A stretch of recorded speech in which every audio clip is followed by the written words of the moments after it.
Hello, and welcome back to Alchemical Serenity, the pagan podcast that takes you on a journey through the woods, across the fields and moors, down to the beach, where we can sit around a campfire and talk all things pagan, druidry and witchy in a way that works for you on your path, your journey in this experience of being human. My name's Carolyn, and I've been treading this path for over 40 years, and I love being able to share my experiences that might help someone trying to find their path.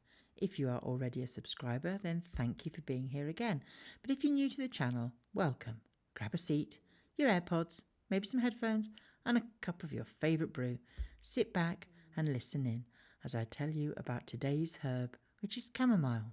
Chamomile has been around for time immemorial, and most people know of it as a tisane drink, or as most people now accidentally call it, a tea.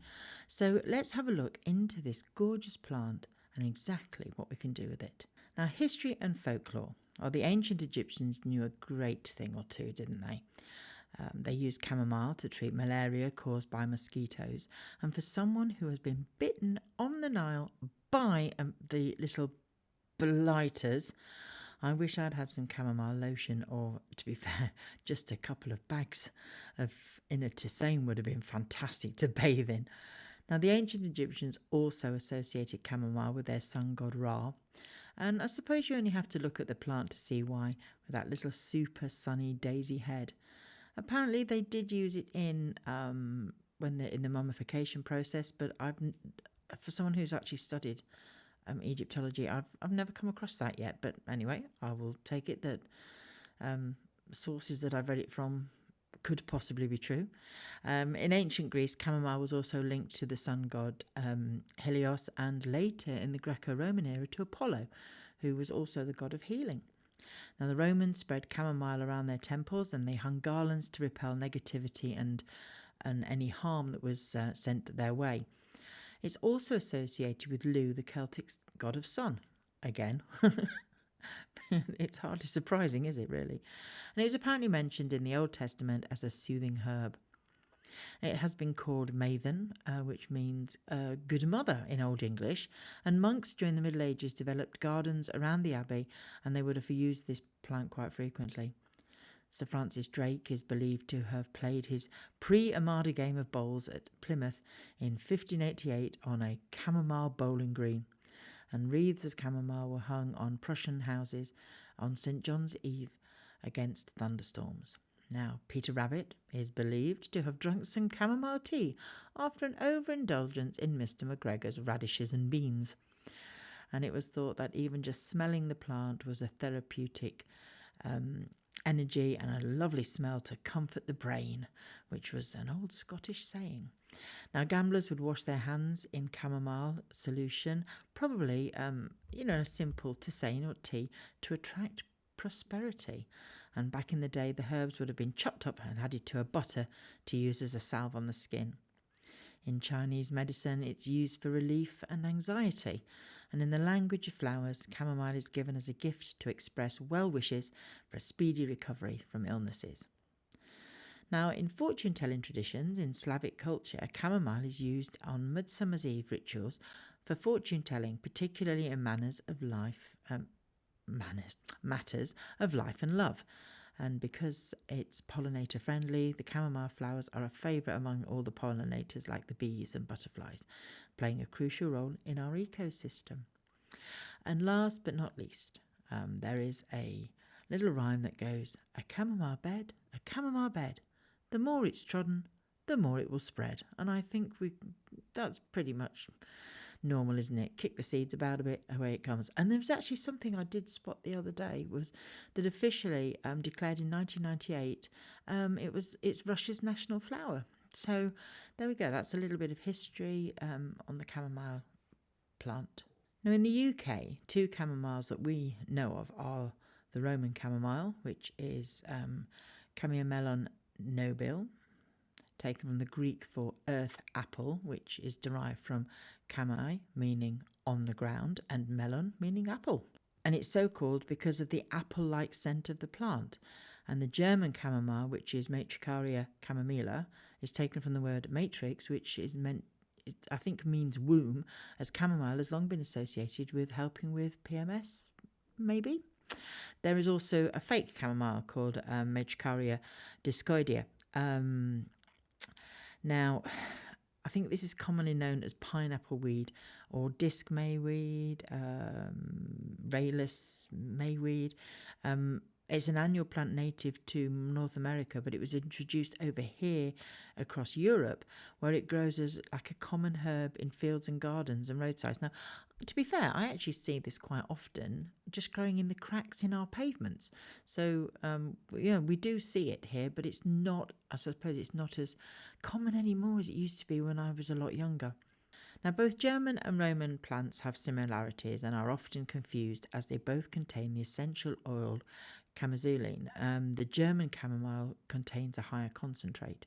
Now, they both have that lovely scent that is reminiscent of apples and used medicinally as a mild sedative, insect repellent, and a natural antiseptic, containing lots of anti-inflammatory, antifungal, and antibacterial properties. Despite all these similarities, there are differences between German and Roman chamomile.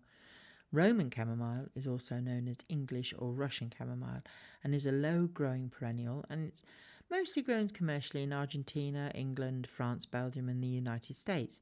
It prefers part shade and can grow to a height of about 12 inches. Roman chamomile has like hairy stems which produce one flower on each stem, and the flowers have a little white petals with that lovely yellow round disc in the centre, and the flowers are about half to 1 inch in diameter. Roman chamomile's foliage is fine and feathery, and during Elizabethan times was widely used as a lawn to walk on.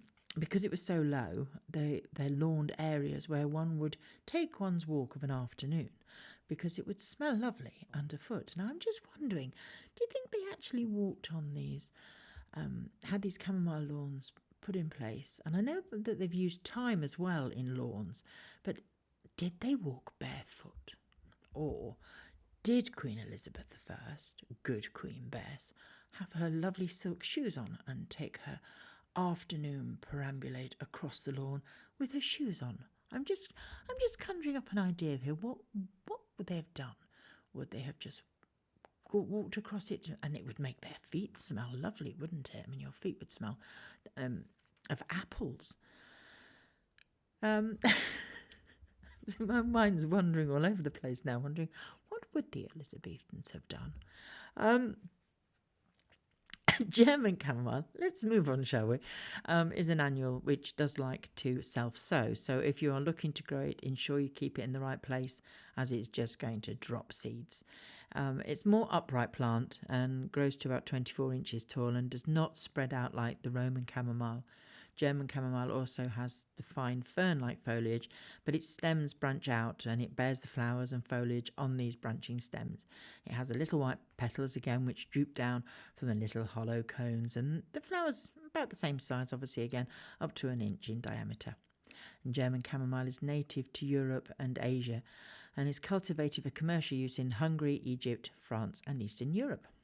Now, both flower from July to September and are listed as safe herbs, and both plants deter garden pests but attract the pollinators, making them excellent companions for fruit and vegetables. Because obviously fruit and vegetables like to have companions, clearly. Now, identification. The most common way of identifying chamomile is by plucking a small amount of the blossom, crushing it between your fingers, where you should get that lovely fruity smell.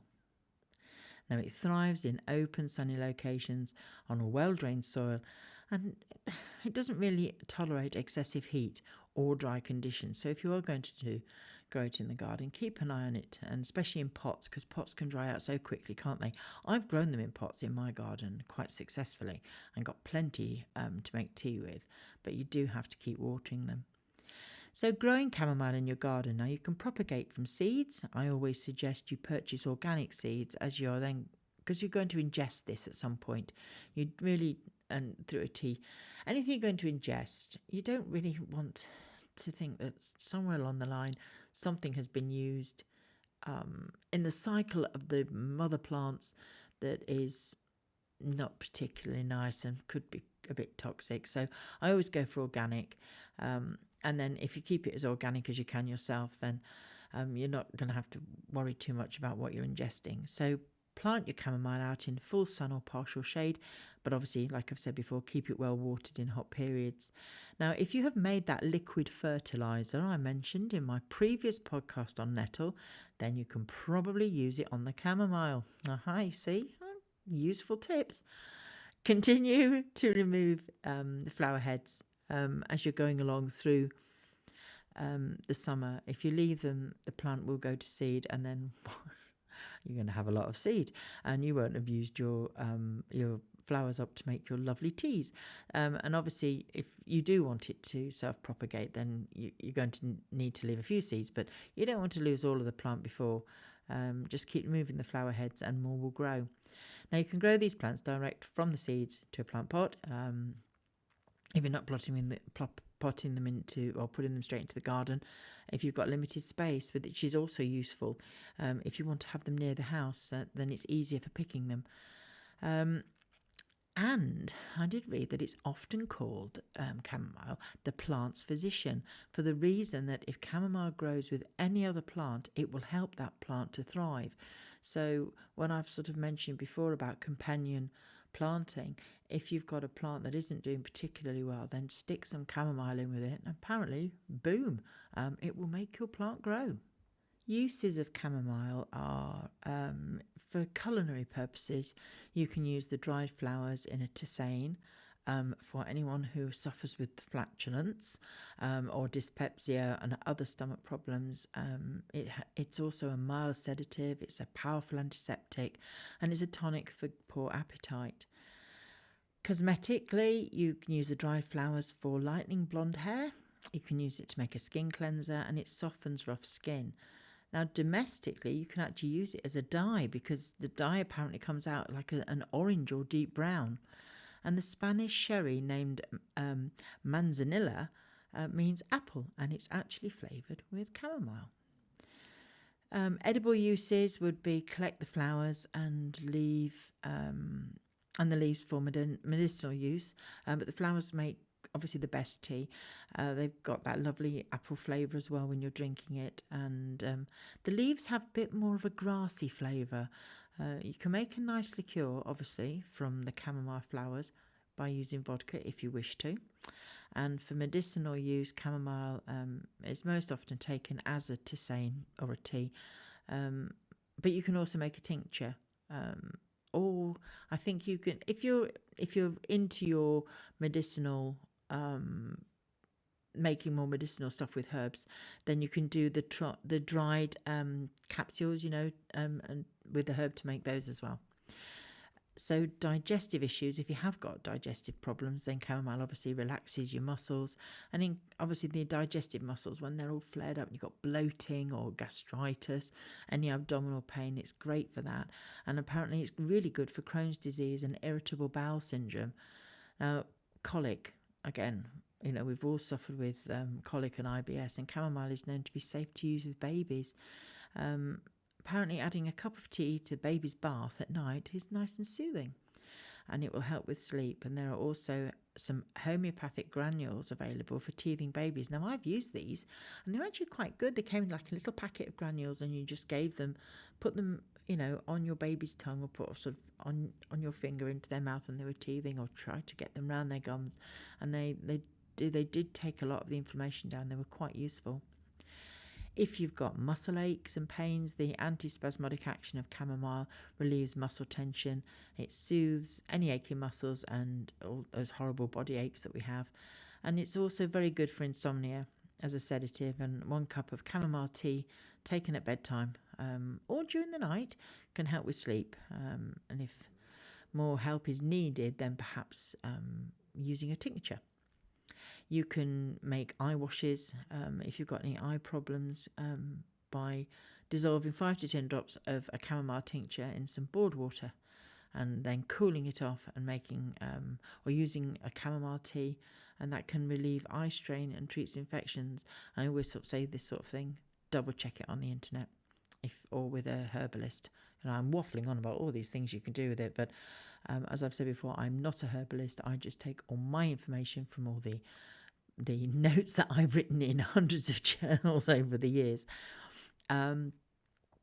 asthma, bronchitis, whooping cough and congestion, you can use a steam treatment for congestion and add 2 teaspoons of chamomile flower petals to a pot of boiling water, and then inhale the steam until it releases all the phlegm. And then you could also add chamomile essential oil to a vaporizer and use that overnight, and that will, hopefully will shift anything that's kind of clogging to your chest. Now, allergies and eczema. For allergic conditions, you can use it for itchy skin, and perhaps the chamomile essential oil is good for that. And steam distillation process alters the chemical properties of the remedy, so it gives it kind of an anti-allergenic properties. Now, diluting the essential oil in a carrier oil to use directly on the skin or inhale it, that's how you'd use it. You wouldn't obviously put neat chamomile onto your skin. So find a nice carrier oil that your eczema or dry skin conditions are happy that you can use it, and try a little bit of chamomile oil in there. Harvesting. Now, the best time to harvest chamomile is during its peak blooming period, obviously, and I prefer to pick my chamomile in the morning after the dews evaporated and before the real heat of the day. Select the flowers that are fully open and pinch or clip the flower head off at the top of the stalks, and then dry for future use. Now, the oil obviously is extracted by steam distillation. I can't do that. I don't have the ability to do that, but I know quite a lot of people do. They actually have the all the big copper copper machinery to do it with, and it's actually quite amazing to watch. Now, while it is uncommon, some people can have an allergic reaction to chamomile. So if you know you have an allergy to anything in the Asteraceae family, including like ragweed and chrysanthemums, don't take chamomile. And as I always say, if in doubt, seek the advice of a clinical herbalist or your GP. And obviously Roman chamomile is likely to cause a reaction more than German chamomile.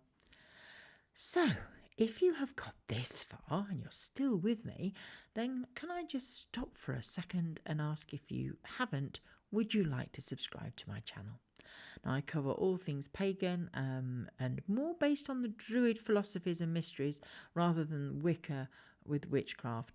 But I try and cover all of it as a sort of an umbrella. They do cross over into different systems and different beliefs, but I find that Druidry is less dogmatic and is a beautiful journey or path to walk down, connected to all levels of consciousness. And I hope that my podcast is helping you. Perhaps on your journey you might find something now and again that go, aha, I could try that. So if you haven't already subscribed, please give me a subscription and tick that box and ping the bell and talk to me in the comments. That's even better. That'd be absolutely fantastic. Anyway, back to the plot. Spiritually, energies. Chamomile is a masculine energy and it's attuned to sun and water. However, tapping into it on a spiritual level to work with it is seen more to be associated with the divine feminine. So by connecting with the energies through any form that you prefer, you receive the energies of deeper care and compassion. Now, the astrological signs of chamomile are Leo and Scorpio, and chamomile is associated, obviously, I have actually said it before, with the deities of Ra, who's the Egyptian sun god, Canonos, which is the Celtic god of the underworld, and Lu, which is the Celtic sun and harvest god. Now, if you want to go into chakras and energy centers, then it's solar plexus and throat chakra. So what in all this does chamomile teach us? Because we can go and we can grow it in the garden, we can drink it as teas, we can use it for making nice salves and balms for our body, we can lighten our hair with it. But if we really want to go deeper in a shamanic level, what does chamomile teach us? Now, this plant signifies wisdom and inner guidance. So you may find that it helps you to find your purpose in life. It may help to get you through any disappointing times. It could help with achieving peace and serenity in your life, overcoming fears and negative influences, and attracting in abundance and success. A gift of chamomile flowers often conveys wishes of a dream fulfillment.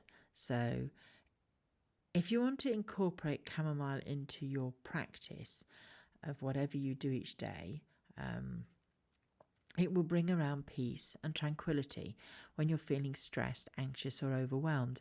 And you can use it to release any negative energies in your own system just through cleansing. And I don't necessarily, well, you can do an external cleanse by having a chamomile bath, or you can then make yourself a tea and sort of ritually make your tea and drink that tea as part of an inner cleanse.